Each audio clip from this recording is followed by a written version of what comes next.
மே 13ஆம் தேதி இரவு வழக்கம் போல போதையில் வந்த தங்கராஜ் கை நீட்டி பேசுற, மேல கை வச்சு பேசுற வேலை வச்சுக்காதீங்க. மேல கை வைக்கிறது கூட உரிமை இல்லைன்னா அப்புறம் புருஷன்ற பதவி எதுக்க? மனைவி, தாய் மற்றும் மகன் ஆகியோரை சரமாரியாக தாக்கியுள்ளார். என்னடி ஏத்து பேசுகிறா? 20 ஆண்டுகளாக தொடர்ந்த இந்த சித்திரவதையால் கடும் மன உளைச்சலில் இருந்த அமுதா கணவன் தன்னை தாக்கியதால் ஆத்திரமடைந்தார்.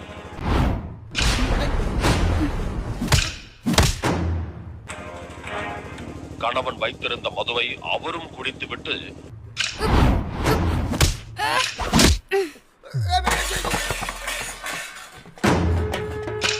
போதையில் படுத்திருந்த தங்கராஜை வீட்டில் இருந்த அரிவாளால் சரமாரியாக வெட்டியுள்ளார்.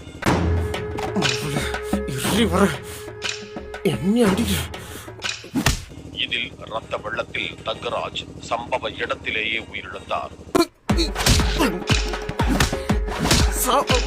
மேலும் ஆத்திரம் தீராத அமுதா கணவனின் உறுப்பை அறுத்து அருகில் இருந்த சாக்கடையில் வீசியதாகவும் அதிர்ச்சி தகவல் வெளியாகி உள்ளது.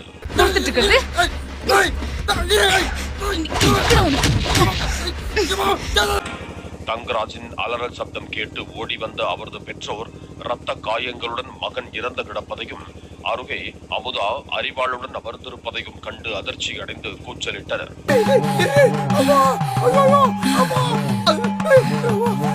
தகவல் அறிந்து சம்பவ இடத்திற்கு வந்த டிஎஸ்பி சீனிவாசன் மற்றும் போலீசார் தங்கராஜின் உடலை கைப்பற்றி உடற்கூராய்விற்காக கோவை அரசு மருத்துவமனைக்கு அனுப்பி வைத்தனர்.